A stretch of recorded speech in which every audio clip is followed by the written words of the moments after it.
Chaque lundi de 20 à 22h, on s'en fout sur Air Live. Bonsoir à tous, on est ensemble jusqu'à 22h, c'est On s'en fout, je suis de retour. Les deux Nathan cette semaine ne sont pas là, ce sera plus simple pour les auditeurs de comprendre ce qui se passe, mais nous sommes tout de même 4. Mariano est là, ça va Mariano ? Ah, le micro, Mariano a pris évidemment le micro qui ne marchait pas. En attendant, on va parler avec Chloé, ça va Chloé ? Ça va, super, bonsoir à tous. Mariano a l'air d'avoir pris un micro qui fonctionne cette fois, il marche ? Est-ce qu'on m'entend ? Oui. On entend très bien Mariano et Oscar est là, Bonsoir à tous. toujours aussi ponctuel. Toujours ponctuel. Toujours ponctuel. Qui va alors Oscar qui arrive vraiment dans le timing parfait, 1 minute avant l'émission. C'est pas... Mariano, arrête de toucher à ça. On Tu t'a vas, vu, Mariano. tu vas tout casser. Allez Mariano, ton image, tu as décidé de parler d'un exilé du championnat belge. J'ai décidé de parler du joueur qui va peut-être faire perdre le titre à Genk, donc Pozuelo, qui a fait ses débuts avec Toronto et qui a marqué 2 magnifiques buts, donc un lob assez incroyable et une belle panenka, et aussi délivré un bel assist, donc c'est assez osé pour des débuts.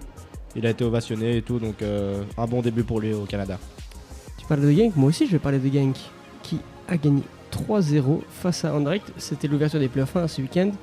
La bande à Fredriksen a pris totalement l'eau et ne pourra plus espérer grand-chose si ce n'est une qualification en Europa League, ce qui est déjà largement insuffisant pour un club de ce standing. Lui, tu as choisi de partir en Italie cette fois. Oui, en Italie, plus sur une énorme boulette de Donnarumma, le gardien de l'AC Milan. Et c'était assez drôle parce que c'était seulement après 30 secondes de jeu. Et donc il y a un joueur qui lui fait une passe en retrait, il veut lui refaire et il a complètement oublié qu'il y avait un attaquant, donc c'était contre la Sampdoria.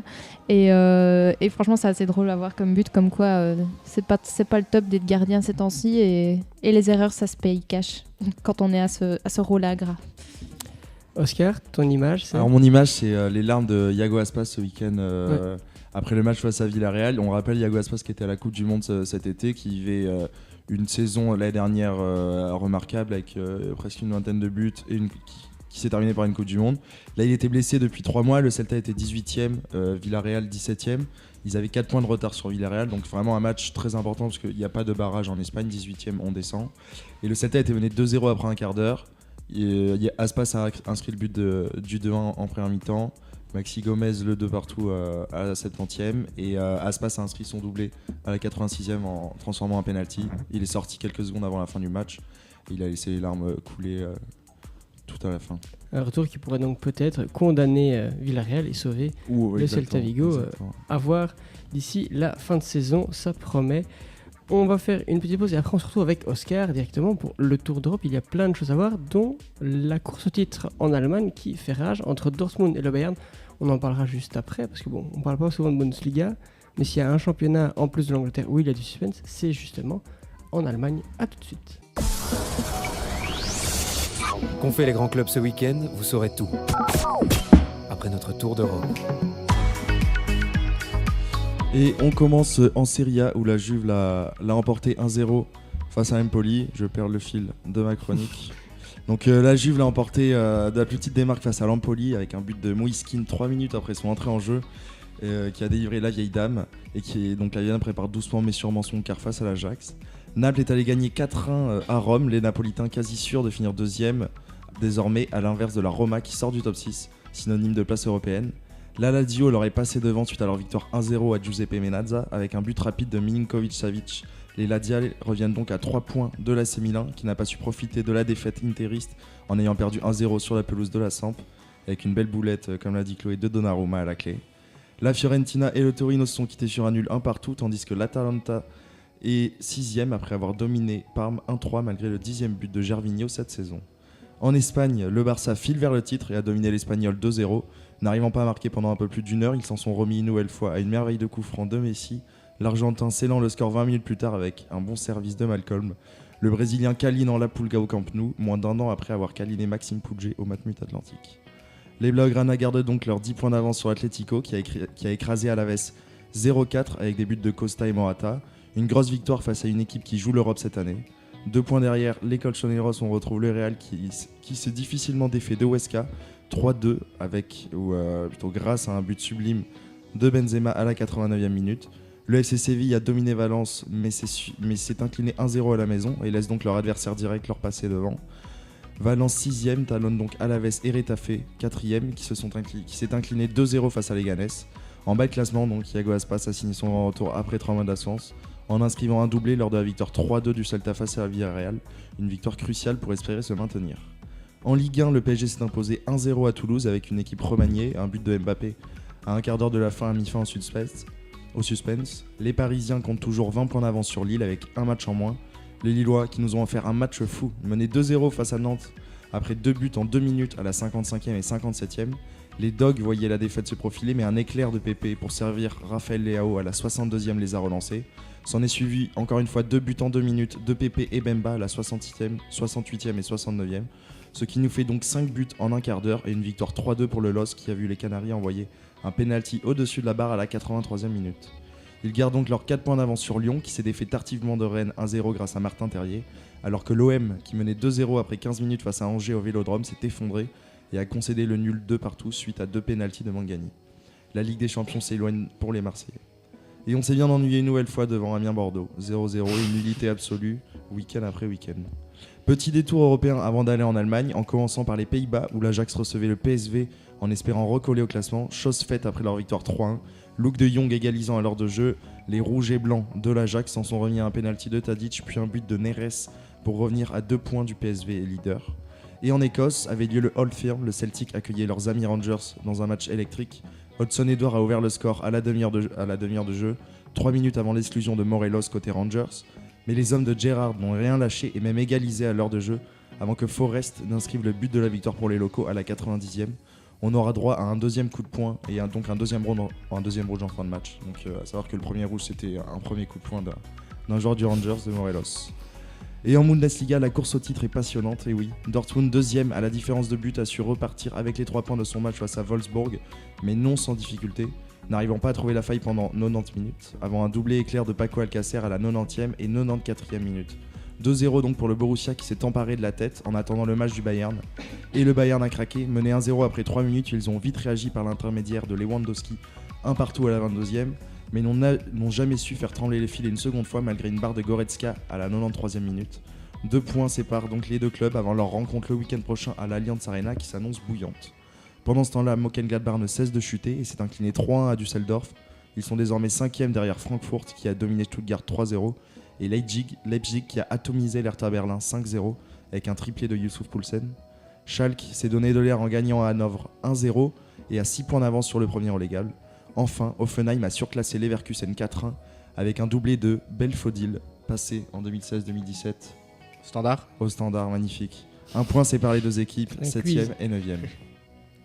Merci Oscar. On va donc parler de la Bundesliga qui va attirer un petit peu notre attention, puisque tu l'as dit, le Borussia Dortmund est repassé devant, 2 points d'avance devant le Bayern avec le choc samedi soir au Bayern après un match aller qui était incroyable. Oscar, tu t'en souviens bien. Ouais, le 3-2 pour Dortmund avec des buts de Reus, il me semble, un but de Sancho. Je ne me souviens plus exactement des buteurs. Il y avait un doublé de Lewandowski et un doublé de Reus du coup. Alcacer a sûrement marqué, non non, doublé d'Alcacer, c'est ça en fin de match. Et doublé de Lewandowski. C'était un match, chaque équipe était menée et repassait devant. Et non, c'était vraiment beau. C'était le premier gros match de la saison. À 7 matchs de la fin, est-ce que Dortmund peut vraiment le faire pour toi, Marino ? Bah, tout dépend du match de samedi. Après, ils ont eu un petit coup de mou ces derniers temps, mais là, c'est reparti. Ils ont 2 points d'avance, donc oui, ils peuvent le faire. Mais s'ils perdent ce week-end, c'est pas terminé, mais s'ils gagnent, je pense qu'ils prennent une très bonne option. Parce que s'ils perdent, le Bayern passe à 1 point, c'est pas du tout fini alors qu'il reste 6 matchs, donc à voir. À l'heure actuelle, j'ai l'impression que le Bayern est quand même plus en forme et a plus les possibilités finalement de concrétiser et d'enchaîner les matchs jusqu'au bout. Après, si Dortmund gagne, ils ont plus de chances, que si... ça paraît pas logique, mais je veux dire, si le Bayern gagne, je pense que Dortmund est définitivement hors de course. Tandis que si Dortmund s'impose, le suspense restera jusqu'à la fin de la saison. Le Bayern a plus à perdre en gros. C'est ça, merci. En une phrase résumée. Non, Dortmund a plus à perdre. Non, le Bayern, sur ce match. Les deux mais non, elle dit que si le Bayern perd, ils peuvent encore être champion. Mais si Dortmund perd, c'est terminé. C'est ça que tu disais, non ? C'est juste. Oui, donc c'est pas vrai en fait. Non, je me suis compris, mais je me suis mal exprimé, je pense. En gros, Dortmund a plus à perdre. Voilà.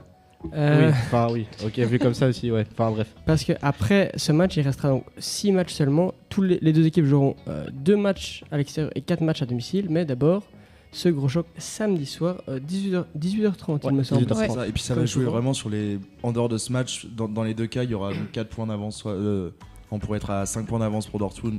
Là, il y a quand même un petit match là. Le Bayern, s'il gagne ou s'il y a un nul, ça se jouera surtout sur les fins de match. Les deux équipes vont pas tout gagner en fin de match, en fin de championnat. Et comme je disais, Leipzig et Francfort, Deux années match pour le Bayern. Là, il y aura une course à la Champions League. Pareil pour Dortmund qui joue son dernier match à Mönchengladbach. Et là, c'est pas facile, même si en ce moment, c'est pas la grande forme. Donc tout va jouer plus. Ce match-là va déterminer, comme tu disais, Chloé, si Dortmund l'emporte. 5 points, c'est pas négligeable. Enfin, c'est une défaite et une victoire. C'est de bon augure. On a droit à un faux pas. Et la pression, c'est toujours plus dur après d'être premier et de maintenir cette avance sur la fin des matchs que l'inverse. Et Dortmund n'en a pas l'habitude. Donc, on l'a vu en début de saison, que ce soit en Angleterre ou en Allemagne. Dortmund, ils avaient 9 points ou voire plus sur le Bayern. Et voilà, là c'était. Ouais. Et pareil pour Liverpool, c'était comme ça aussi. Il y avait 7 points d'avance. Et puis ça va jouer sur des détails. Goretzka qui met une barre. Alcázar qui a marqué les 2 buts ici contre Wolfsburg à domicile. Ça doit pas être le match le plus compliqué. Wolfsburg est dans le ventre mou. Donc ça va peut-être jouer dernière journée. C'est pas une finale, quoi. On peut pas dire que c'est vraiment une finale avant l'heure.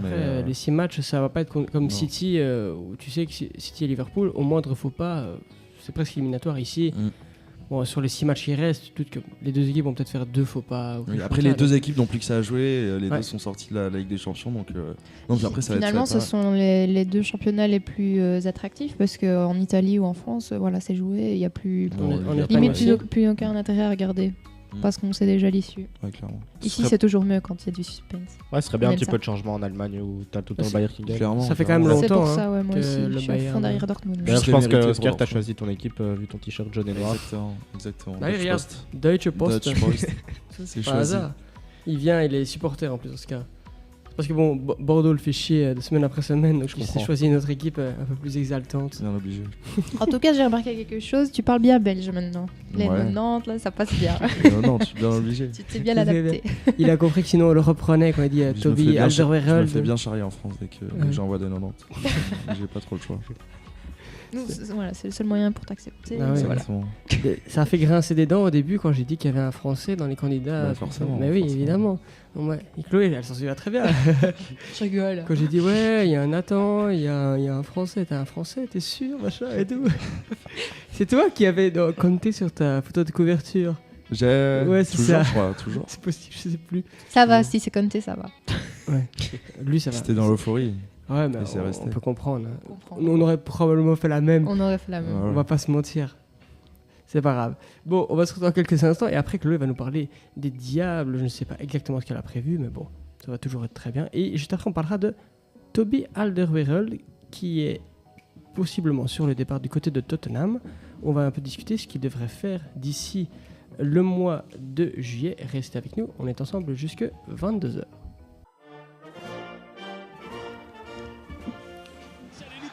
Il va aller au bout, il va faire 0-2. Il va nous le faire. Tu vas nous le faire, gamin. Oui, Meunier pour Lukaku. Il va le faire. Et c'est je l'ai dit, bordel. Je l'ai dit. C'est le moment de chouchouter nos diables. Ou pas.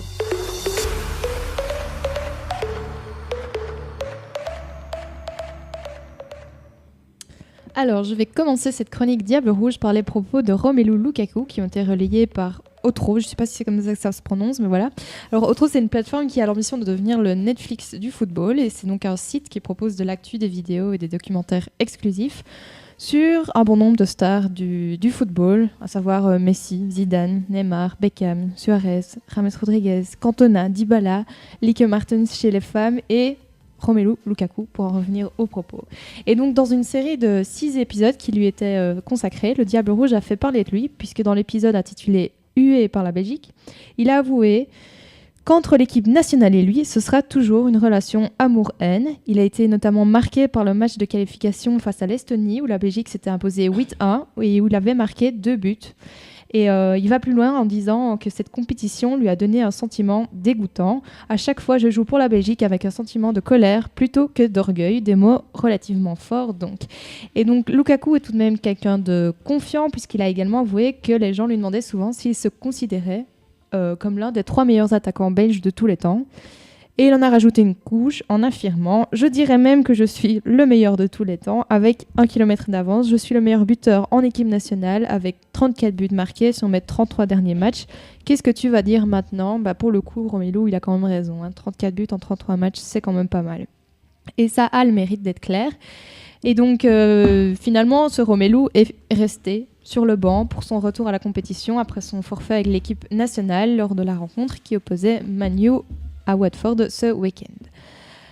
Alors que ces 2 derniers matchs avec les Diables n'avaient pas convaincu, Dries Mertens redresse la barre pour son retour en club. Le Belge a inscrit son 104e but sous les couleurs napolitaines. Il rejoint donc Edinson Cavani et devient le 4e meilleur buteur de l'histoire du club. Pas mal. Un but finalement avant de sortir sur blessure. Rien de grave a-t-il cependant assuré.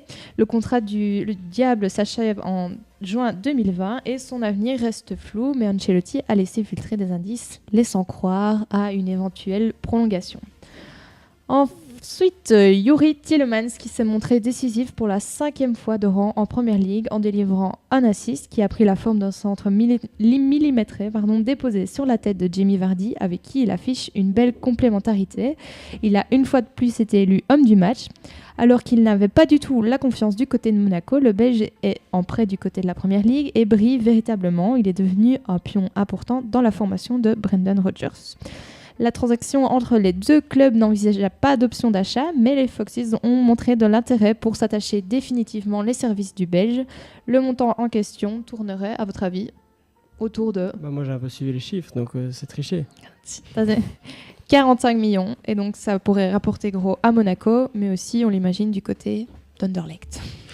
Ça fait les affaires de nos clubs.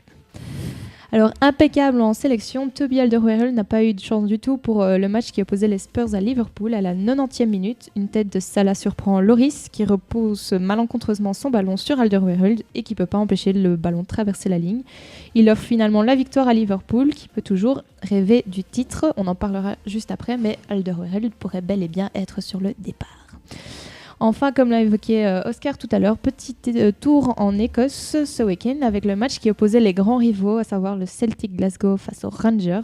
Le Celtic s'est imposé 2-1 devant un stade bouillant de 55 000 personnes quand même, donc c'est pas mal.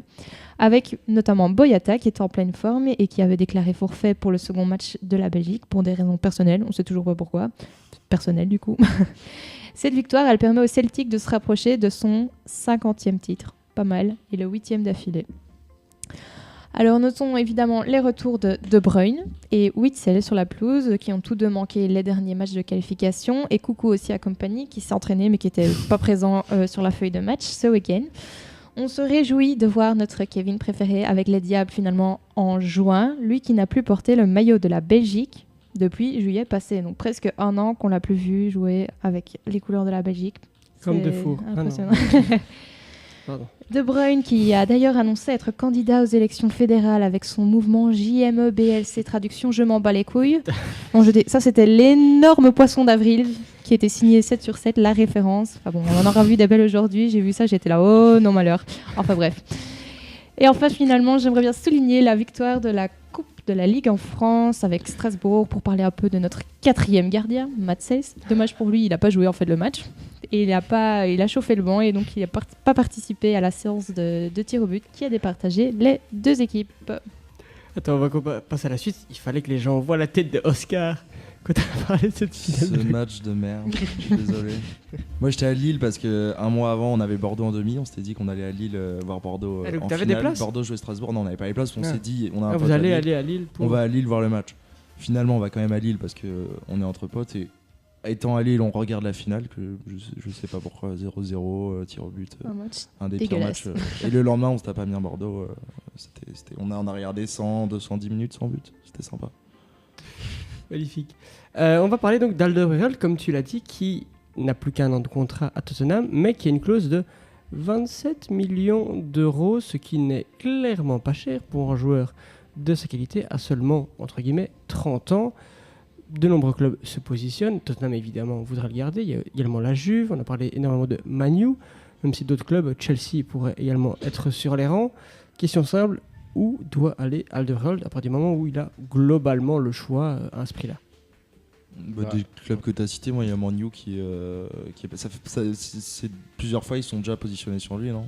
Ouais, dernier mercato. S'il y a déjà eu des contacts déjà l'année passée, créés, tout ça, c'est pas un mauvais club Man U parce qu'ils vont bien finir par revenir comme Liverpool dans la course au titre et gagner un titre d'ici 1 ou 2-3 ans. Ouais, parce que ce qui s'est passé, c'est qu'au départ, il avait plus qu'un an de contrat l'année passée. D'accord. Donc ils ont essayé de le prolonger. Alderweireld ne voulait absolument pas. Donc Man U s'est positionné. Et au final, ils ont activé une clause dans son contrat pour le prolonger d'1 an, mais cette clause active la clause de libératoire à 27 millions. C'est rien. Donc évidemment, tous les clubs un peu là, il y en importants. a plein d'autres clubs qui vont se positionner aussi. Mariano, Man U, tu es d'accord avec ça ou... Pourquoi pas, mais en soi, après, il a deux options. Soit il reste à Tottenham, où c'est un peu l'option de la sécurité, où il est sûr de jouer avec de bons joueurs dans un beau stade, avec un bon coach et tout ça, mais il n'est pas du tout sûr de gagner des titres, vu que Tottenham, c'est pas le club qui gagne le plus de titres. C'est celui qui en gagne le moins. S'il termine sa carrière comme ça, peut-être qu'il aura un petit coup d'inaccompli ou d'inachevé, alors que s'il passe dans un club du top, comme les Man U par exemple, il peut faire mieux. Après, c'est risqué. Il a déjà fait à Atletico, ça s'est pas spécialement bien passé. Donc, à lui de voir. C'est vraiment... c'est pas facile comme dilemme, je trouve. Moi, je le vois bien aller à Man U parce que, comme on l'a dit, il y a eu plusieurs contacts. Après... il reste pas en fait à Tottenham, c'est parce qu'il a des exigences salariales, c'est ça? Notamment, ouais. Notamment. Maintenant, je ne sais pas s'il veut vraiment trouver un accord ou si le joueur a envie de partir. Mais j'arrive pas en fait à l'imaginer dans un autre club. Il veut peut-être gagner un titre aussi un jour. Oui, c'est sûr. C'est ça le problème. Il a gagné avec l'Ajax, mais bon, un grand titre. Mais après, partir pour partir et faire une Courtois au Real, c'est pas spécialement une bonne idée non plus, quoi. Non, c'est sûr, mais après, à Man U, au niveau défense... oui, là, ça devrait aller. Il devrait s'imposer, je crois. Non? Si, Et la Juve, ça ne vous tente pas, ça? Alderweireld à la Juve. Si. Ça sonne bien. Donc on a Bonucci, Chiellini à chaque fois, les deux sont droitiers. Chiellini est gaucher, mais Chiellini a bien 34. Donc c'est Chiellini qui pourrait sortir pour... Alderweireld est droitier. Hein. Donc, droitier Alderweireld. Donc ce serait vraisemblablement vis-à-vis de Bonucci, qui a 32, je pense. C'est possible aussi de jouer avec deux droitiers. Voilà, et puis c'est une possibilité. Après, c'est vrai qu'en termes de concurrence, c'est le plus grand club de tous en termes de sportifs, mais en concurrence. Si la Juve s'aligne. Oui, j'allais dire, est-ce que la Juve a montré de l'intérêt La finalement? Juve, d'après les médias italiens, est intéressée. Après, entre intéressé et après engagé pour parler, il y a une différence. Mais de toute façon, tous les clubs d'un bon niveau qui cherchent un défenseur, franchement, si le Real, imaginons, Varane veut absolument partir et que De Ligt il va au Barça, est-ce que le Real va dire Alderweireld à 27, je le prends pas? On sait ce qu'il veut ou pas, lui? Oui, mais est-ce que les grands clubs vont chercher ce genre de joueur à 30 ans? C'est plutôt. À ce prix-là? Ouais, vraiment, ce genre de joueur, je le vois donc. Plutôt les clubs qui ont beaucoup d'argent, enfin pas le Real, la Juve, plus. On parle pas du PSG, mais c'est typique le genre de joueur qu'ils achètent qui a 30 ans, qui paye 25 millions. Le PSG, City, ils seront pourvus, mais on parlait de Man U, Chelsea, je sais pas. Chelsea enfin, avec David Luiz et Rudiger. Il n'y a aucun intérêt à aller à Chelsea. Au Real, ce serait bizarre. Et la Juve, sachant qu'ils ont une défense vieillissante, est-ce qu'ils repartiraient sur quelqu'un qui, dans 4 ans, est à nouveau vieux? Je ne sais pas. Parce que maintenant, c'est triste à mettre 30 ans, c'est déjà vu dans le foot. C'est ça. Pour un défenseur central, ça va encore. Ça va, mais c'est l'expérience aussi qui est importante. Il sera encore là, 3 ans au bon niveau. Bien, c'est sûr. On verra ça, donc prochain tour. Marianne, ne t'inquiète pas, j'ai changé un peu la conduite parce que j'ai remarqué qu'on avait trop de choses à filer, donc tu parleras un peu plus tard. Avec plaisir. C'est du teasing pour ta chronique pour faire un peu durer le plaisir. Avec grand plaisir. Ce sera un peu plus tard. Juste après une petite pause, on va parler de la Ligue des Champions. Les quarts de finale, c'est la semaine prochaine et la semaine d'après. 4 matchs qui paraissent plutôt déséquilibrés sur papier, mais est-ce vraiment le cas? On en discutera juste après.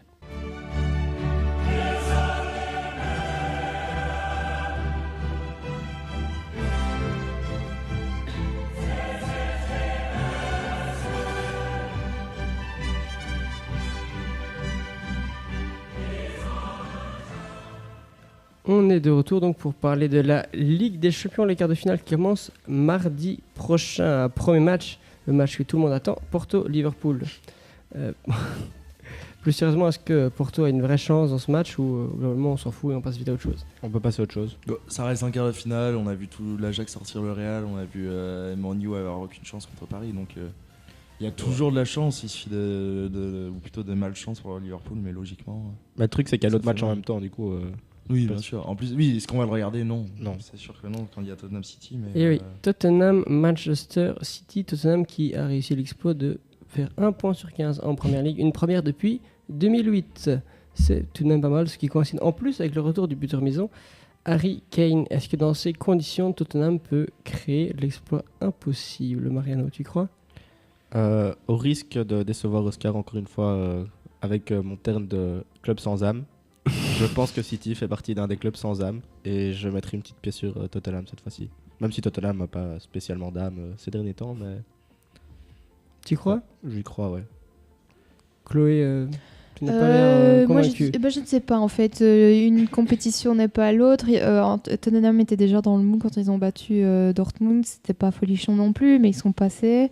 Après, City est en toute grande forme. Mais ouais, non, moi je penserais City va passer et il va assurer. Ça- C'est pas ce que tu voulais dire, Non, je sais pas pourquoi si, t'as bugué autant. si, mais je me dis, à mon avis, il va y avoir beaucoup de buts. Tu sais pas, je le sens. Tu sens peut-être une casquette au Une retour? casquette, ouais. Ouais. Oscar, une casquette ou plutôt Tottenham qui peut créer l'exploit? Je vois pas Tottenham créer l'histoire, je vois surtout City ne pas se faire surprendre une deuxième saison de suite après avoir vécu la désillusion face à Liverpool. Je pense qu'ils ont aussi peut-être retenu la leçon de pas trop se découvrir d'entrée. Ils peuvent aller chercher le 0-0 ou le nul à Tottenham. Je vois pas. Premier je vois match pas à forcément. Tottenham le Je les mardi. vois pas étrier Tottenham à l'aller. Par contre, au retour, ça risque de faire mal. Et quand là, je vois qu'ils sont sur 12 victoires de suite, 19 victoires sur les 20 derniers matchs, c'est complètement l'opposé de la dynamique de Tottenham. Et ça compte la dynamique parce que les joueurs sont en Ouais. confiance d'un côté et pas de l'autre. Même La phrase, c'est une autre compétition, tout ça. c'est une autre compète, mais Tottenham, ils vont doucement voir le top 4 partir aussi. Ils ont la tête à ça. Moi, c'est ce que je dis, ça n'a pas de sens quand City a la tête au titre aussi.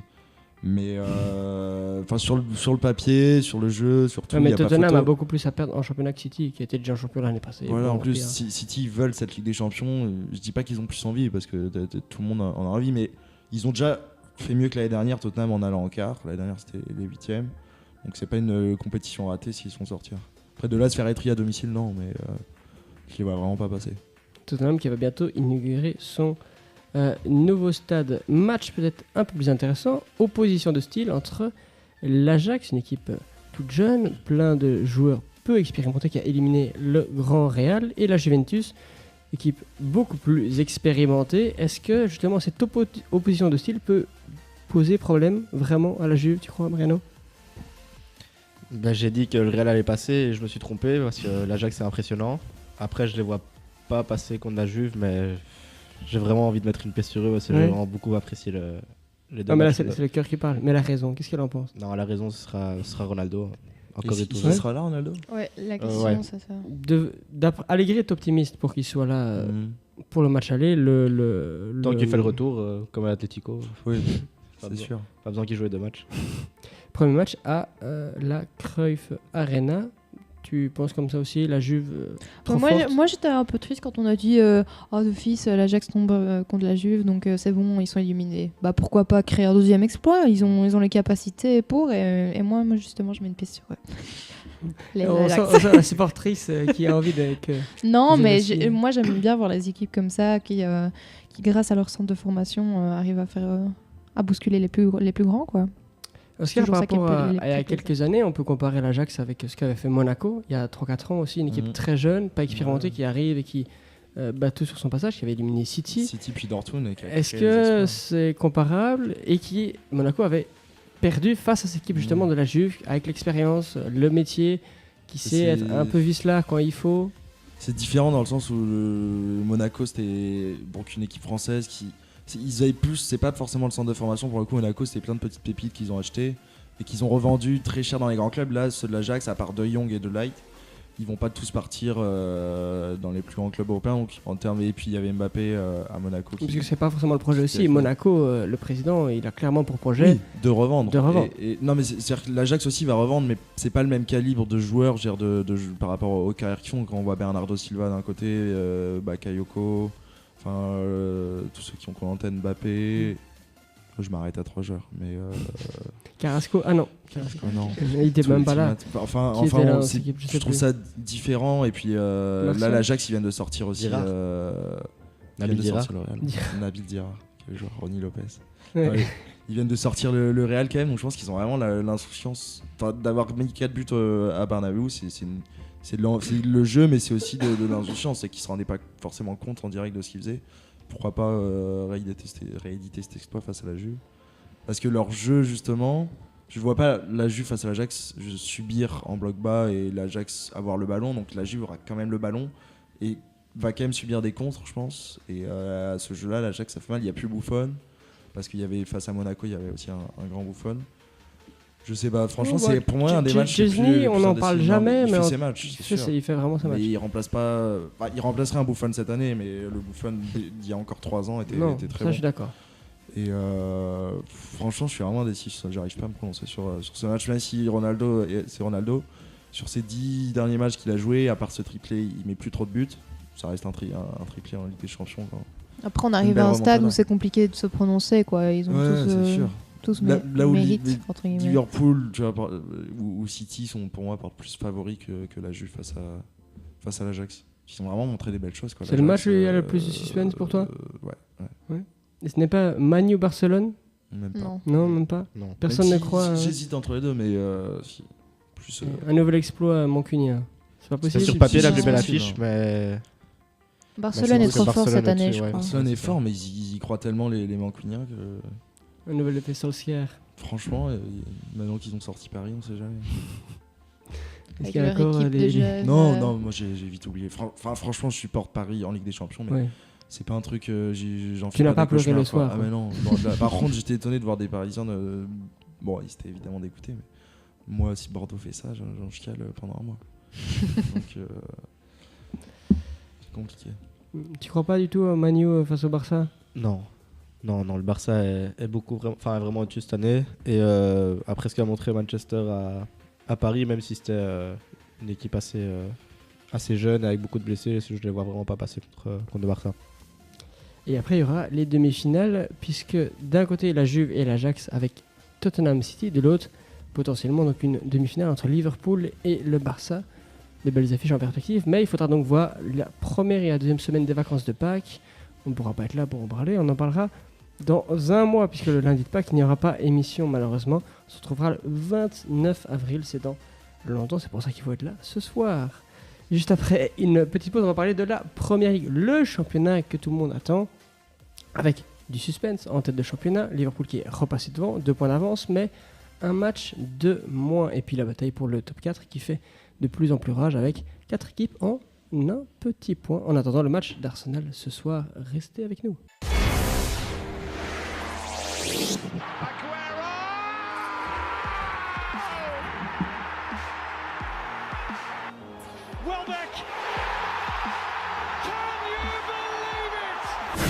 Traversons la Manche, parlons Première Ligue. Et Nathan n'est pas là, il n'a pas de chronique, honnêtement, de Première Ligue. On va un peu on va discuter, une petite discussion. C'est même pas un débat, c'est une discussion autour d'un petit verre d'eau sur le championnat anglais. Commençons par le duo de tête avec Liverpool qui a battu Tottenham 2-1 avec un magnifique but contre son camp de Toby Alderweireld dans les derniers instants. Qui a vu le match ici? Personne. Ah, Oscar, vas-y. Qu'est-ce que t'en as pensé? Mais qu'est-ce que j'en ai pensé? Liverpool qui est bien rentré dans son match avec encore une fois une passe D d'un latéral. Ça je le dis parce qu'après match j'ai vu la stat des 2 latéraux qui ont fourni une quinzaine de passes D et c'est vraiment un élément à prendre en compte s'ils vont au bout. Alexander Là pour le coup c'était Robertson et ça venait de la gauche avec une belle tête. Pas l'un c'est l'autre de toute façon. Mais c'est les deux elles sont vraiment très très bons. Et défensivement aussi, il y a un tacle, il y a un sauvetage à un moment de Arnold magnifique. Mais Tottenham, vraiment, Liverpool a arrêté de jouer là. Donc il y a eu une première mi-temps engagée des 2 côtés, mais sans énormes occasions non plus. Et la deuxième a repris, Liverpool a complètement arrêté de jouer. Tottenham avait le ballon et se créait le plus d'occasions. Ça s'est fini par un but de Moura sur une très belle action. Eriksen qui la donne bien. Et puis tout simplement la chance du presque champion, mais pas encore. Avec ce but, cette mirage, la boulette de Lloris, il peut et doit la capter, il la repousse et ça finit mal. Et très bien pour Liverpool, quoi. Jürgen Klopp qui après le match a déclaré que Liverpool mériterait d'être champion. Est-ce que vous êtes d'accord avec ça ou City pour l'instant mériterait plus? Ça dépend si on prend l'année 2019 ou l'ensemble de la saison. Je pense qu'au niveau régularité, Liverpool a été plus constant et sur cette année, Man City le mérite. Clairement, ils ont perdu qu'un match en fait, Liverpool face à un match, face 4 défaites pour City. C'est ça, ils ont une meilleure défense, ils ont inscrit quelques buts. En fait, City ils nous éclaboussent de grosses victoires, d'un jeu. Il y a le jeu de Liverpool qu'on connaît maintenant, c'est très percutant. Ils ont qu'un but en plus, City. Hein. Un match en moins, mais un but en plus. Ils ont 9 buts en plus, c'est 80, 72. Mais il a tout à fait raison de le dire. Pourquoi est-ce qu'il ne serait pas méritant? Mais voilà, il mérite. Et puis d'être encore devant City avec donc une équipe pareille de City et puis même en ce moment la première ligue, c'est dur. Donc à partir du moment où t'es devant encore, c'est que tu mérites. Et puis après leur saison, leurs deux dernières saisons, finir par un titre, ce serait beau. Liverpool qui a donc 2 points d'avance à 6 matchs de la fin, mais City a un match en plus à jouer qu'il jouera en milieu de semaine. Dans la course au top 4, Tottenham flanche totalement, je l'ai dit tout à l'heure, 1 point sur 15, plus qu'un point d'avance contre vis-à-vis de Arsenal Chelsea, à égalité avec Chelsea. Arsenal qui joue dès ce soir dans 5 minutes face à Newcastle et peut passer 3ème. Tottenham qui perd tout, on se rapproche quand même vers ce scénario, Mariano. Ouais, ils sont sur un petit coup de mot là. Petit, donc, un gros coup de mot, donc c'est pour ça que peut-être que ce match de Champions League va leur faire du bien. Si jamais ils battent City, peut-être que ce sera bon pour la confiance. Après, s'ils perdent... Semaine prochaine, face à Crystal Palace à domicile. Bon, ce qui est quand même dingue, c'est qu'avant la dégringolade, Tottenham pouvait encore espérer se raccrocher à City et Liverpool. Et franchement, ils avaient tous les droits d'espérer. Mais là, pour le coup, Manu les a rattrapés, quoi. Donc, faut pas demander. C'est peu dire. Non, mais clairement, c'est de maintenir. Si en plus ils se font sortir par City, un club anglais, ça ferait mal au moral. Et là, je vois surtout qu'ils jouent, donc juste après le match retour à City, ils retournent à City 3 jours plus tard. En championnat. Et City qui accueillera encore 4 jours plus tard Man U. Donc pour City, juste pour dire par rapport à avant, là, au titre, City, ils ont pas gagné tous leurs matchs encore. Non, ils ont un calendrier plus compliqué que Liverpool qui accueille juste Chelsea et après joue des équipes du hors top 6. Ouais. Après venons-en à Chelsea. C'est un peu catastrophe aussi. J'ai pas regardé tout le match. Tant qu'il est pas là, autant descendre Chelsea aujourd'hui. Mais au moins ils ont gagné à l'extérieur. Bon, ils ont gagné à Cardiff. Sur le fil, c'est vraiment Cardiff qui est relégable. Ils ont vraiment eu de la chance. J'ai pas vu le match, mais j'ai lu qu'ils ont versé 84e, 91e. Donc c'est un match qu'ils ont pas forcément, qu'ils ont dominé. Ils ont la balle, ils ont pas eu de vraies grosses occasions avant, et c'est une victoire presque pas méritée. Et si l'éternel 4ème redevenait 4ème, alors Arsenal qui joue ce soir face à Newcastle à domicile, bon, ça devrait aller quand même, non? Ils ont gagné leurs 9 derniers matchs de première ligue à domicile. Clairement, Arsenal a quoi jouer là pour le coup. Celle qui pourrait repasser 3ème. Ils peuvent repasser 3ème et après je connais pas leur calendrier, mais c'est bon pour eux. Bah, ils ont plus d'équipe du top 6. Le petit problème qu'ils ont, c'est qu'ils ont 2-3 matchs un peu crasses à l'extérieur. Wolverhampton, Leicester, ce genre de trucs. Mais bon, voilà, il y a encore quelques matchs tu vois, un peu pâtés contre Brighton, encore Crystal Palace. À Everton, à Watford, à Wolves, à Leicester, ça va être facile. Ils ont 3-4 déplacements un peu contre des équipes du ventre mou un peu chiantes. Mais voilà, ils ont quand même, eux, leur sort vraiment entre leurs mains, quoi. S'ils font pas de conneries, ça devrait quand même passer, ces équipes-là. On verra ça donc dès ce soir. Et puis mardi, qu'est-ce qu'il y a mardi, Manu qui joue à Wolverhampton. Ça peut être compliqué. Bon, City qui joue Cardiff, ça, la question de ça va pas savoir s'ils vont gagner, mais combien ils vont en mettre. Et puis sinon, ce week-end, pas de choc intéressant à l'horizon, malheureusement, pour une fois en première ligue. On regardera en Allemagne. 18h30 évidemment. Bayern Dortmund, juste après une petite pause. Ça va être l'heure de parler un petit peu de l'Europa League tout de même, il faut en parler de temps en temps. Et après, on parlera de l'avenir d'Antoine Griezmann qui, encore une fois, fait la une de la presse espagnole et française, puisqu'il se murmure que peut-être son avenir pourrait s'éloigner de Madrid pour partir, je sais pas, au Barça, peut-être un petit club qui est en train de percer avec un un joueur qui fait partie des 2 plus grands joueurs de la planète. Évidemment, on en Je vais parlera rien dire. juste après. Évidemment que tu ne vas rien dire, c'est le moment Je le dirai après. de Stromae, donc on ne dit rien à ce moment. Débat de fond, débat de foot, c'est tout de suite sur On s'en fout. Et on va commencer par parler de l'Europa League. La petite sœur de la Ligue des Champions que personne ne regarde va avoir quand même un peu d'intérêt cette fois-ci avec des quarts de finale qui promettent, dont un alléchant tout de même. Arsenal-Naples, 2 équipes qui rêvent d'un trophée majeur depuis quand même pas mal de temps. On pourrait se consoler tout de même avec cette C3. Tu le vois ça comment ce match ? Un match assez ouvert, je dirais, mais comme j'ai dit il y a quelques semaines, pour moi, Arsenal par favori, grâce à son coach, Emery, qui connaît à merveille cette compétition. Donc, je mettrai aussi une petite pièce sur Arsenal, même si je vois pas un 3-0 et 0-3, ce sera assez serré, je pense. D'accord avec ça, Chloé ? Oui, tout à fait d'accord. Ce sera super serré. À mon avis, ça se jouera au tir au but. Au tir au but, oh là là. Elle veut du suspense, elle veut du sang et des larmes sur la RTBF. Oscar, Moi, je vois plutôt à l'inverse Naples, Naples passé. parce qu'on parle du tu coach. avais dit Emery. Naples, J'ai dit Naples, vainqueur de l'Europa donc League je il y a reste quelques là-dessus. semaines, forcément. Parce qu'au fond de moi, je préfère voir Arsenal passer.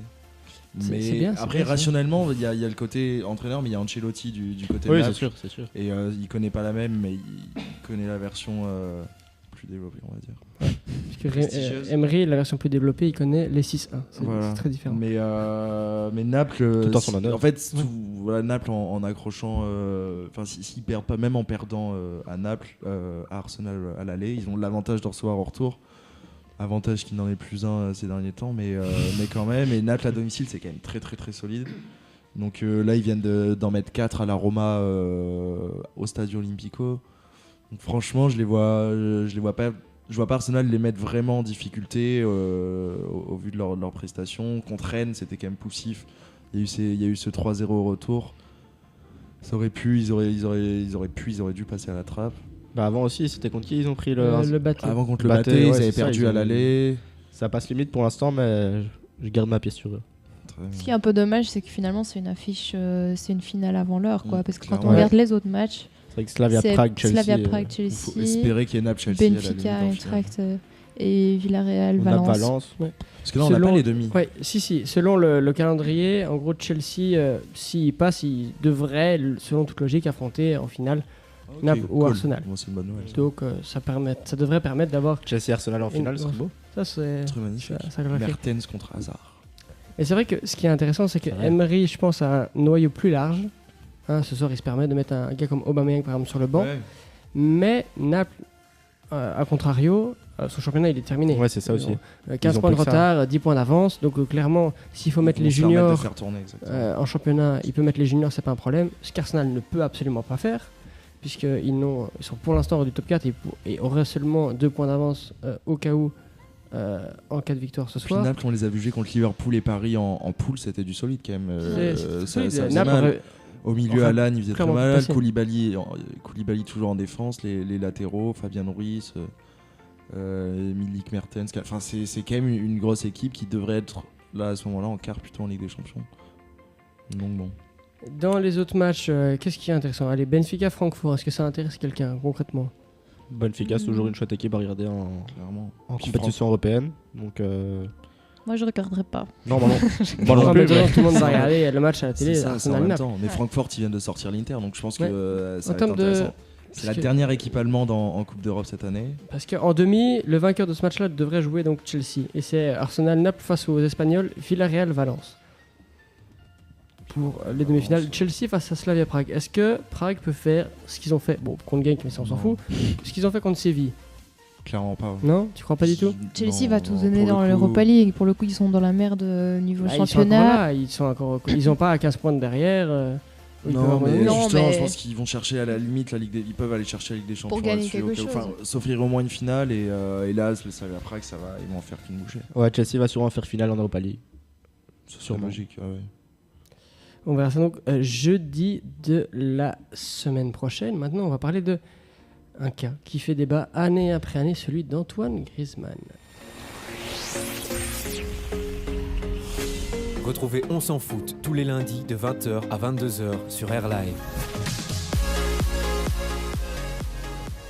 Et oui, Antoine Griezmann qui est de nouveau en train, soi-disant, d'hésiter, selon certains médias, après tout un fond l'année passée. Ils vont devoir faire un documentaire sur ça.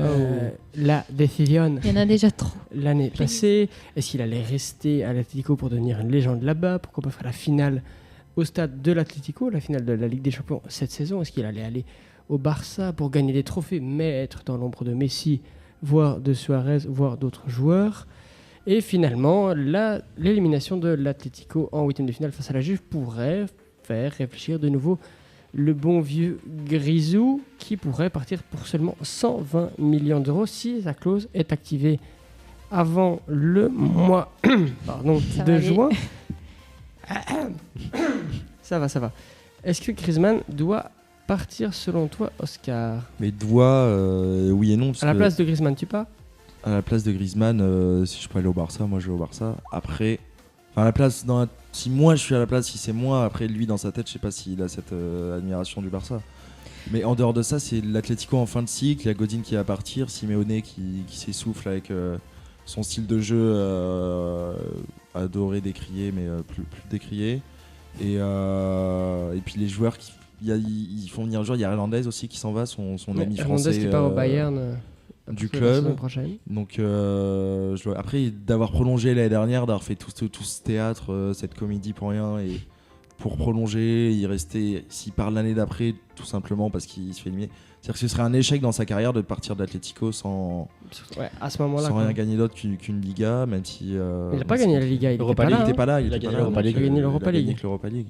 C'est triste. Après là, je tombe sur, il y a une heure, le président de l'Atlético qui dit il ne partira pas, il va rester, c'est sûr, à 1000%. Griezmann ne quittera pas le club et ne signera pas pour Barcelone. Mais après, il y a un article qui est d'hier où ils disent qu'il en pour parler avec Abidal. Voilà, c'est ça. Donc tout le monde en parle, mais là pour le coup, c'est plus le joueur qui a envie d'aller à Barcelone plutôt que le club. Le club veut pas spécialement l'acheter, ce qui est compréhensible. Mais surtout, Griezmann disait qu'il était, tout à fait d'accord de revoir son salaire qui a fortement augmenté, notamment avec la prolongation de son contrat. Il se fait quand même 23 millions à l'Atlético. Donc il a tout intérêt à bien choisir son club, parce que si c'est pour aller au Barça alors que le Barça n'en voulait pas spécialement, entre guillemets, aucun intérêt. Le Barça qui prépare quand même petit à petit la succession de Suarez, qui se fait très vieux devant. Coutinho devrait probablement partir parce que c'est comme une catastrophe industrielle, plus ou moins. En fait, j'arrive pas à voir. Il y a quand même un petit créneau, peut-être. Quand et où au Barça, tu vois, pour Griezmann, c'est un excellent joueur, mais moi je trouve qu'il est très bien à sa place à l'Atlético. Je le verrais bien à la place sur le long terme, c'est aussi pour remplacer Messi. C'est deux gauchers qui ont le même style, qui décrochent. Il a quel âge, Griezmann? Là, je viens de regarder, ils ont 4 ans d'écart, donc c'est pas énorme, mais Messi, il va petit à petit, je le vois pas tenir aussi longtemps comme Ronaldo tient dans la longueur. Dans 3 ans, allez, plus ou moins, ça va commencer vraiment à être dur. On va voir Ronaldo, là il a 34, si l'année prochaine il a encore ce rythme, mais là Messi il a 31 ans, 32, 31, il va avoir 32 cette année, en 2019, donc au bout d'un moment il faut trouver un successeur qui a de l'expérience. Ils vont pas à nouveau avoir un jeune aussi talentueux que Messi, et là Griezmann il ferait l'affaire, et c'est dans cette optique. Quand j'en avais entendu parler l'été dernier que Griezmann devait venir, c'était plus pour petit à petit préparer la succession de Messi, et mieux tu la prépares, plus tu viens tôt et tu t'entraînes avec Messi, tu joues avec Messi, mieux tu la prépares. Mais moi je pense que c'est encore trop tôt pour l'attirer. Je suis d'accord aussi, parce qu'il se retrouverait donc un peu plus sur le banc, il se retrouverait un peu plus dans l'ombre. Est-ce que lui, après c'est vraiment un joueur Griezmann sobre qui, je pense, pourrait accepter ça, il est pas dans le côté. Moi je crois pas, justement. Griezmann il doit jouer d'office. Non, Griezmann s'il va au Barça, il va jouer. Il va jouer, mais que ça va pas être la star, mais il va jouer les grands matchs. Ne me dis pas qu'il va jouer contre Alaves en Liga et la Coupe du Roi. C'est sûr, mais il va être là pour être titulaire. Messi, il y a peut-être un créneau sur pour le lui. même terrain, c'est comme Messi et Dybala, quoi, ça marche pas. Et il est là le frein.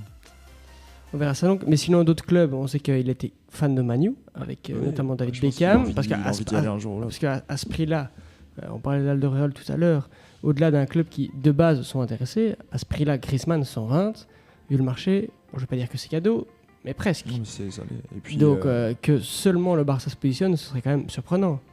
Griezmann, il a envie de changer aussi, parce que, comme on l'a dit tantôt, il voit tous les pions là, qui commencent à partir. Il y a Hernandez, il y avait qui est parti il y a pas longtemps, Godin, c'est ça, qui va partir à l'Inter, qui va partir. Moi, je pense que l'Atlético est en train de se reconstruire. L'équipe va complètement changer d'ici peu. T'inquiète, il y a Thomas Lemar. Ah non, c'est pas vrai. Qui était excellent. Et je pense pas que Griezmann soit rassuré en fait par rapport à ça. Ah non, D'où ses envies de départ. Mais qui choisisse bien son club. Bon, au pire. On va pas s'inquiéter pour lui, quoi. Il non, est pas. C'est pas grave.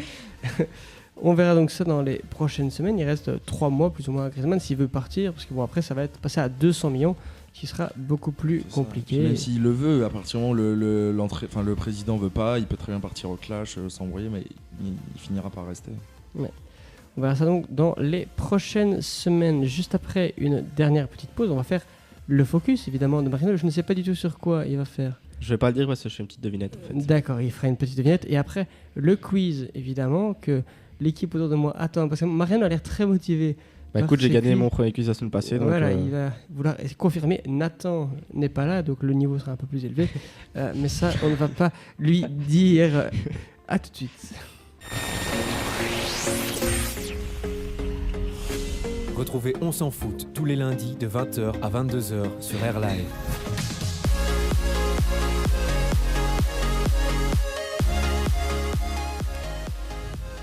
Et comme certains l'attendent, ça va être l'heure du focus de Mariano. Je vais le lancer, je ne sais pas du tout ce qu'il a prévu. On s'en fout sur Air Live. Donc, mon équipe du jour est déjà plus connue que celle de la semaine passée où j'avais présenté le Belenenses de Lisbonne. En fait, aujourd'hui, je voulais rendre hommage à un des plus grands sportifs de tous les temps, si ce n'est pas le plus grand, à savoir Roger Federer. À 37 ans, il ne cesse d'impressionner le monde de la balle jaune. Oui, je sais, c'est pas vraiment du foot, mais j'ai choisi de présenter son équipe de cœur. Est-ce que quelqu'un sait laquelle c'est ? Le FC Bâle. FC Bâle, merci Raphaël. Tu tues tout suspense. Bah écoute, je sais. Non, c'est très bien. Je peux pas faire les quiz, alors au moins je peux étaler ma connaissance. Bah, c'est très bien, voilà. il y aura d'autres petits quiz dans ma chronique, tu verras. Très bien. Donc oui, le FC Bâle est un club suisse fondé en 1893. Il joue dans le célèbre Parc Saint-Jacques, pouvant accueillir 38 000 supporters. Leurs couleurs principales sont le rouge et le bleu. Et la petite anecdote, c'est que en fait, les couleurs du FC Bâle ont servi de modèle à Hans Gamper au moment de dessiner le maillot du Barça, en 1899. C'est comme ça que tu as eu l'idée de ce truc-là ? Parce que j'ai vu passer l'info sur Facebook aussi. Absolument pas. Non ? J'ai regardé le match de Federer hier et je me suis dit, pourquoi pas FC Bâle Contre Isner. contre T'as dit Isner. que le club était né en quelle année ?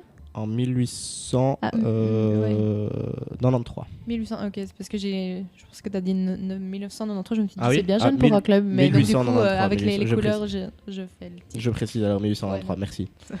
Et du coup, en fait, je pensais que Bâle était le club le plus titré en Suisse. Et en fait, non. Ils ont 20 titres de champion et sont donc deuxième derrière le FC Zurich. Young Boys.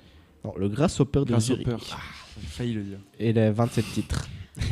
Et Ouais, pas loin. frustré pas de loin, ne pas pouvoir faire le quiz. Hein. Tu Bah sais pas oui. ça. C'est pour ça que je fais des petits quiz en.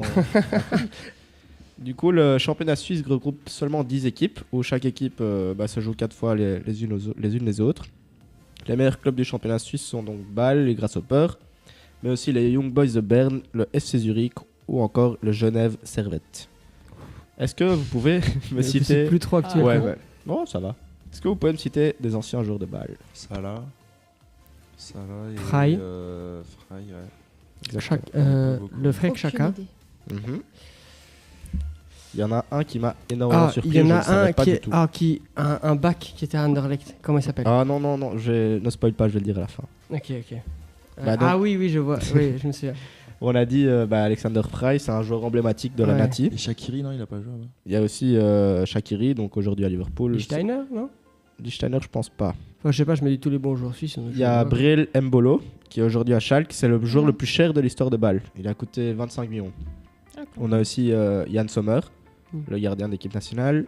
Shaqiri, on l'a dit. Walter Samuel, ancien défenseur de l'Inter, champion de la Champions League en 2010. Et il a pris sa retraite à Bâle. Mo Salah, pas besoin de présenter. Mo Salah, juste préciser que c'est pas le Messi égyptien, parce que Messi est incomparable. Merci. Il y a aussi celui qui m'a vraiment surpris, c'est Ivan Rakitic, qui a été formé Ah à ouais Bâle. Je savais pas du tout, je l'ai appris Punaise. aujourd'hui. On apprend des choses. Et oui. Et pour les supporters anderlechtois, le mythique Safari, Voilà. ayant donc joué au Parc Bereng Astrid, Safari. qui a joué au Parc Back gauche. Astrid avant de perdre sa place au profit Très bien. du seul et unique Olivier Olivier Descartes. Descartes. Pourquoi j'ai choisi le FC Bâle ? Ce qui me plaît chez eux, c'est que leur centre de formation est magnifiquement géré avec l'avènement de joueurs de classe mondiale, comme certains que je viens de citer. Leur politique de transfert aussi, qui est assez intéressante, puisqu'ils achètent pas cher et peuvent revendre avec une belle plus-value, comme Mo Salah, qui en est le parfait exemple. Bâle l'a acheté à 1,5 million et l'a vendu pour 8,5 millions à Chelsea. Et aussi avec un budget assez limité, plus ou moins semblable à celui d'Anderlecht, ils parviennent souvent à réaliser de belles campagnes européennes, comme par exemple un 8ème de finale de Champions League en 2011-2012, où ils éliminent Man U en poule. Ah oui, je me souviens. Une demi d'Europa League en 2012-2013 où ils éliminent le Zénith et Tottenham. C'est leur plus belle campagne européenne à ce jour. Un autre 8ème de Champions League en 2014-2015 dans une poule avec le Real et Liverpool quand même. Et encore un 8ème de Champions League en 2017-2018, de nouveau dans une poule avec Man U. Donc je me dis que Anderlecht pourrait peut-être prendre exemple quand on voit leurs exploits sur la scène D'abord, il faudrait européenne. qu'ils soient dans les 3 premiers au playoff et puis on verra. Oui, ça c'est pas faux. Et c'est tout pour moi. Merci Mariano, c'est le moment tant attendu par Nathan, sauf qu'il n'est pas là, tant pis pour lui. C'est le quiz évidemment. Jouez avec l'équipe d'On s'en fout pendant le quiz du lundi. Bon, cette fois-ci, j'ai pas sur une feuille, donc j'espère que je vais pas me tromper dans ceux qu'on a déjà dit, ceux qu'on n'a pas dit, donc essayez d'écouter un petit peu. On va faire l'équipe qui a remporté la Coupe du Monde en 2010, l'Espagne, toute la sélection, les 23 qui étaient sélectionnés par Vicente Del Bosque en 2010 pour le premier titre et le seul et l'unique titre de la Roja sur le toit du monde. Mariano, à toi l'honneur. Casillas. Casillas. Ramos. Piqué. Ouais. Reina. Ouais. Iniesta. Puyol. Ouais. Xavi. Ouais. Villa. Ouais.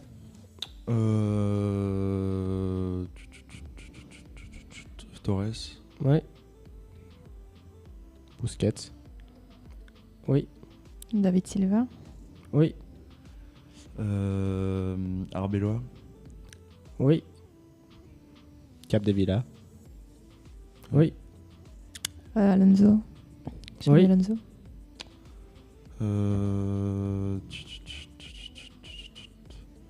Qu'est-ce qu'on a pas dit 2010. Torres. Villa. Il y a les attaquants qu'on n'a pas dit. Il manque un numéro 9, 2 ailiers, je vois encore un gardien, je vois un autre ailier, je vois un milieu récupérateur et je vois encore un défenseur, 2 défenseurs encore aussi. Carvaral. Non. Non, Connerie, pas je sais de pas. Carvaral, c'est Perdu. l'élimination d'Oscar. Attention. Mariano. Valdés. Victor Valdés, évidemment, qui a joué après au Standard, qui a gagné la Croquis Cup. Victor Valdés, et oui, qui l'eût cru. Attention, Chloé. T'as dit qu'il y avait encore un 9, c'est ça? Il reste un 9. Si tu le trouves celui-là, Non. je te déconseille de partir là-dessus. Milieu de- Enfin, il joue encore, tu vois, il est pas mort, mais c'est pas le premier auquel on pense. Donc il y a d'autres un peu plus évidents. J'ai déjà préparé un 3ème quiz. Est-ce que Jordi Alba était déjà là? Non. Attention, Mariano, tu te rends compte, tu as de nouveau gagné un quiz. 4 d'affilée. T'as gagné tous la semaine passée? Ah, petite musique alors pour toi, Mariano. Merci, C'est une merci, victoire. merci. Et oui. Attention parce que le deuxième va être un T'as peu la plus suite juste compliqué. de la sélection. Alors, Il y il a manque Navas encore. Jesus Navas, Llorente, Pedro, Javi Martinez, Juan Mata. Il manquait Carlos Marquena, je ne sais pas qui c'est, défenseur de Valence, et Raoul Albiol, évidemment. Oui, il y avait la place pour en trouver encore quelques-uns, ce n'est pas très grave. On va bondir de 4 ans. Juste après, vous avez compris, l'équipe qui est championne du monde en Allemagne. Allez, c'est je joue parti. Non, ça je peux pas. Ah bah tant pis pour toi. Allez, on va commencer par Chloé, tiens, vas-y. Müller. Müller. Müller. Neuer, ja. Oui. Boateng. Oui. Klose. Oui. Hummels. Lam. Goethe. Oui. Drexler. Gomez. Mario Gomez? Ouais. Pas de Mario Gomez. Bon, attends, mieux, je vais pas. On pourrait faire le finaliste. Hein.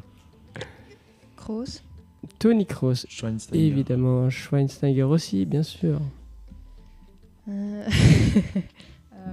Lame. Déjà dit. Attention, c'est une balle de match pour Oscar. Est-ce qu'il va... Celui qui a oublié qu'il était champion du monde. Christophe Kramer. Christophe Kramer, bien évidemment. Et oui, c'était Victor Oscar qui reprend son titre. Il en manquait encore pas mal. Au gardien, Ziller, Weidenfeller, sinon Grotzkes, Ginter, Euedes, Durm, je ne sais pas qui c'est. Mertesacker, Mustafi, Kedira, Schurl, Podolski, Özil. Kroos, on l'a dit. On l'a dit, Kroos. Et Miroslav Klose, évidemment, l'attaquant de la Mannschaft, évidemment. Aïe, là, vous m'avez déçu. Attends, il faut que je trouve un truc. Équipe nationale, je sais pas. Ah oui, je sais ce que je vais mettre. Comme ça, on va un peu mettre en difficulté Oscar. On va essayer un truc. Je vais trouver. C'est celle-là. Qui se souvient de quelle année ça date cette musique? Quel tournoi? Allez, je donne un point à celui qui trouve. Allemagne 2010, Afrique du Sud. Non. Allemagne 2006 Non, 98. non, c'était un euro. Non. 2000. 4 Euro 2008. 2008, évidemment. L'apogée de l'équipe de France qui avait été éliminée dans une magnifique poule avec les avec, Pays-Bas. avec tout de même la Roumanie, mais Il y avait les Pays-Bas. et l'Italie qui vous avait fait beaucoup de mal. On va passer à, tiens, la Belgique. Allez, 2014. Quel Belge était à la Coupe du Monde? Là, c'était un peu plus compliqué pour Oscar, mais s'il vous bat, c'est un petit peu la honte pour vous. Allez, Mariano, tu commences. Courtois. Mignolet. Mignolet. Alderweireld. Alderweireld, évidemment. Compagnie. Vertonghen. Meunier. Non. Bah, voilà. Après, je pars là-dessus. Il y a des facile à dire déjà. Van Buiten. Van Buiten. Vandenborg. Anthony Van Den Boer. Vous dites les durs là. C'est vrai. Qui se souvient de Van Den Boer de quand il contre la Corée. Ah, c'était parfait. Oui, je m'égare. Witzel. Witzel, oui. Mertens. Oui. Fellaini. Fellaini, oui. J'ai peur de dire des mots qu'on Ouais. a déjà dit. Le troisième gardien, c'était Bossut. Et oui, Samy Est-ce que tu sais qui est Samy Bossut? Ah non, mais là vous dites des noms que. Ah, Et après, vous m'auriez aidé à les dire tôt parce que. Le vous mec dites- s'est vous retrouvé à laissez la les Coupe du durs à la Monde, fin. mais on C'est sait vrai. pas Non. comment parce qu'il y En avait fait, des blessés. je vais t'expliquer. Normalement, le troisième gardien c'était Castells, comme actuellement, sauf qu'il était blessé. Donc juste avant la Coupe du Monde, on dit bon bah ça va être Proto, qui joue à Anderlecht. Dernier match de championnat, il se blesse. Donc c'est Bossut, gardien de Zulte Waregem à l'époque, Ouh là là. qui était 5e gardien donc, entre guillemets, et qui a été... Et il a joué en appelé. plus, hein, contre le Luxembourg. Il a joué un match amical Qui en a pas préparation été, qui a au c'est final bon. pas été validé, mais ça c'est un autre problème. Bon. Allez, Mariano, on Je suis continue. perdu, là. De Bruyne. De Bruyne, évidemment. Simon. Laurent Simon, bien sûr. Il était là. Oui, Ouais. il était là. Lukaku. Lukaku, Origi. Origi. Hazard. Ça, on l'a pas dit. Januzaj. Oui,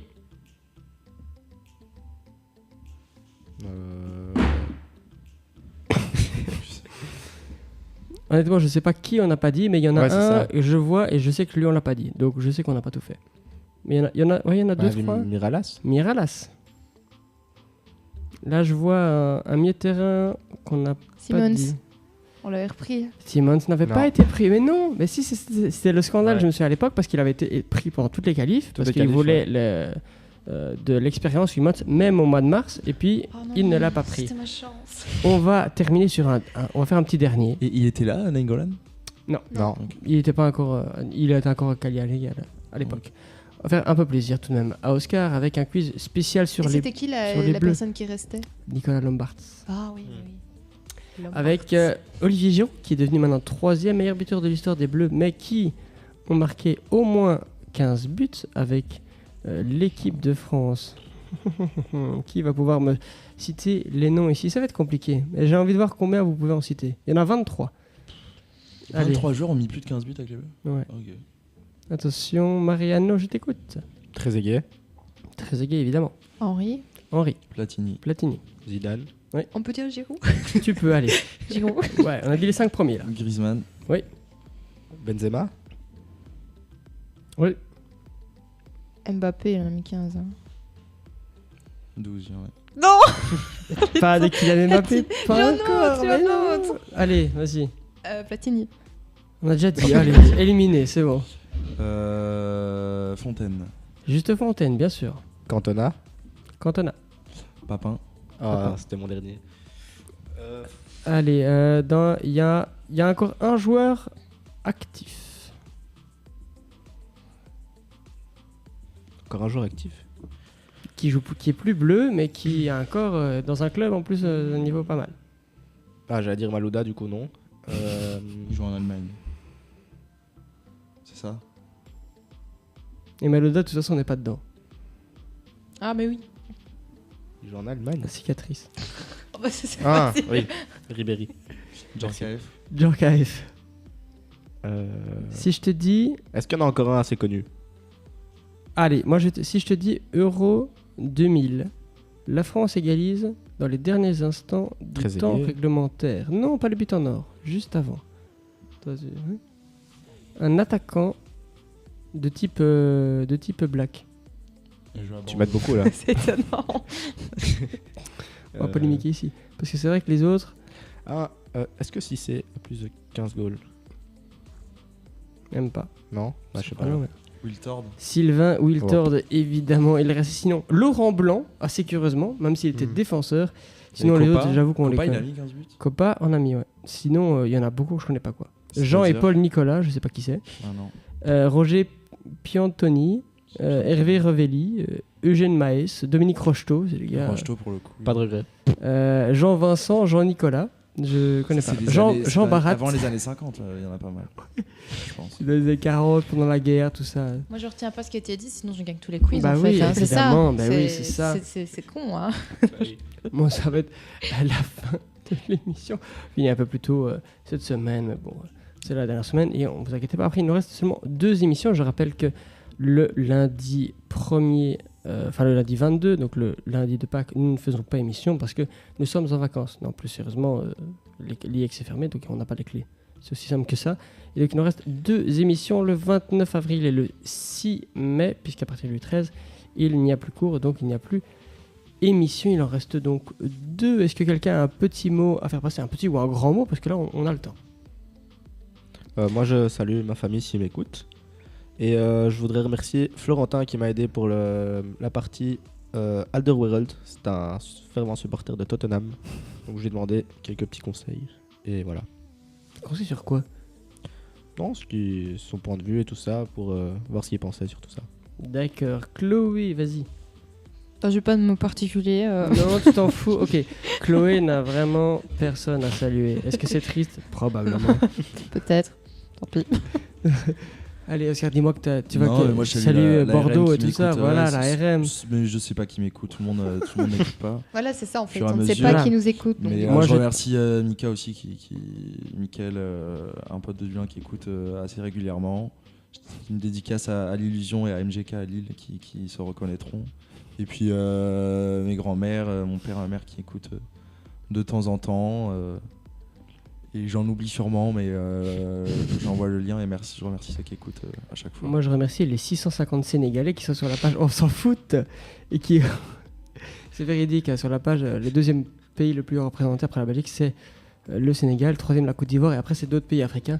On s'en fout est mondialement connu, vous ne saviez pas ça? Eh ben, si, c'est possible. Plus sérieusement, je salue. Bon, les Donatants, ils nous écoutent probablement pas, je sais même plus pourquoi exactement ils sont pas là, mais ils sont pas là, tant pis. On va voir s'ils réécouteront le podcast. Je sais pas qui m'écoute, ma grand-mère évidemment m'écoute et elle est contente que tu sois là, probablement Chloé. Je vais souvent recevoir un message bientôt. En plus, je l'ai vu, c'était quand Chypre, elle est venue à la maison et elle a dit à toute ma famille et Chloé. La semaine passée, je lui ai fait une dédicace, mais je me suis dit, Raph n'est pas là, à mon avis, elle n'écoute pas. Ah, mais bah, voilà. je ne sais pas, je ne pense pas. Je ne pense pas. Malheureusement, et on ne sait pas écouter le podcast, donc je peux pas lui montrer que tu l'as fait. Tu vois? Non, mais. Elle l'a fait. Il y en a petit Je suis témoin, elle l'a fait. Dis-moi. Et t'as vu, attention. Hein. Ça fait plaisir. Mon frère, je sais pas s'il m'écoute, sinon, si jamais, je lui fais un bisou. Et on se voit donc sinon dans 4 semaines, évidemment, le 28 avril. Le 28 avril pour la reprise. On se fout. Il y aura les demi-finales de la Ligue des Champions qui seront connues. On va débriefer ça. Le PSG sera champion. En Angleterre et en Allemagne, la course va s'annoncer de plus en plus rude. Le Barça et la Juve seront également champions probablement à ce moment-là. Mais plein de choses à voir évidemment. Il ne restera que 2 petites émissions d'ici là. Portez-vous bien. On se retrouve dans le podcast dès demain matin. Dans 4 semaines. Ciao, ciao. Ciao, ciao.